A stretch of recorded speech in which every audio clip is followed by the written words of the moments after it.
The covenants or testaments of Muhammad granted protection and other privileges to the followers of Christianity, and in some cases, specific mentions of Christian monks, pilgrims, and women was made.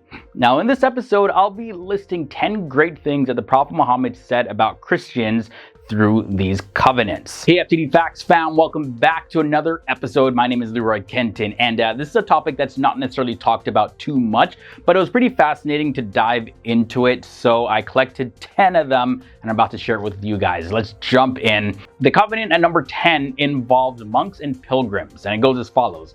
If a monk or pilgrim seeks protection in mountain or valley, in a cave or in tilled fields, in the plain, in the desert, or in a church, I am behind them, defending them from every enemy.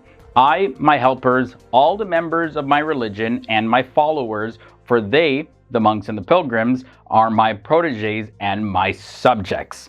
And that is a covenant with monks of Sinai. Number 9 brings us a covenant about Christian women.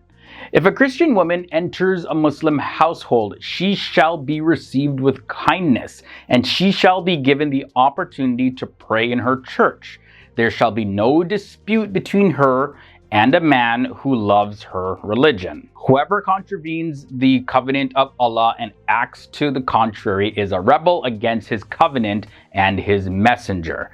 And this is also taken from the covenant with monks of Mount Sinai. Moving on to number 8, let's look at one about pious believers.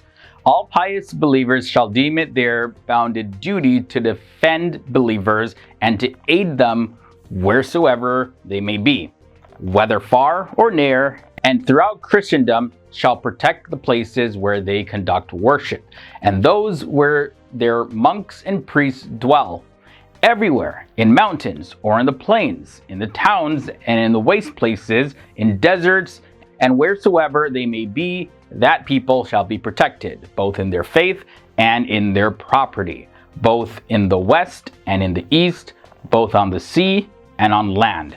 And that's a covenant with the Christians of Persia. So it got pretty specific in that one.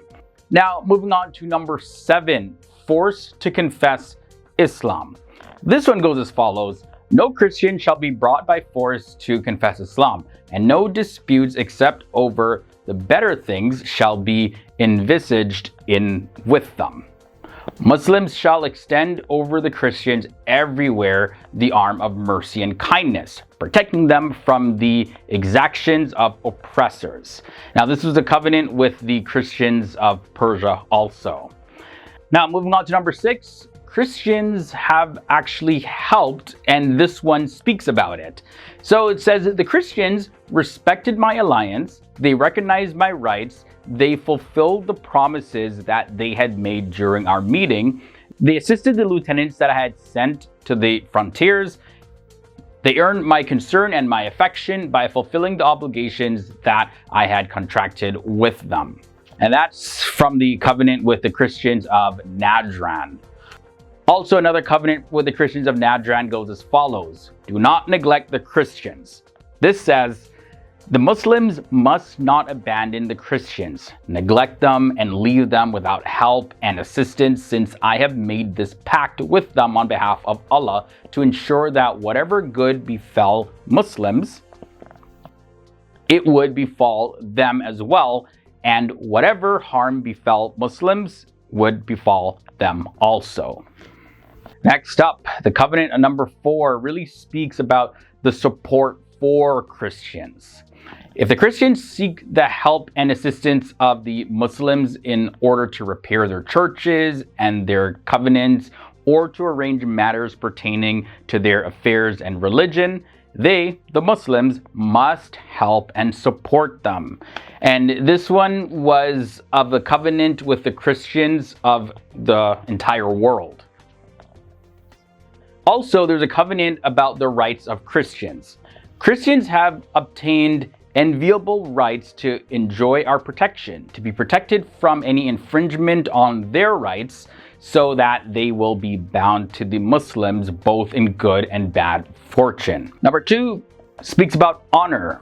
If there be among Christians a great and learned man, the Mohammedans, I guess that's another word for Muslims back in the day, shall honor him and not be envious of his greatness. And this was the covenant with the Assyrian Christians. And finally, we end off with number 1, guilty of disobedience. And this one goes as follows. If anyone is unjust and unkind to the Christians, he will be guilty of disobeying the prophet of God. And that's also from the covenant with the Assyrian Christians.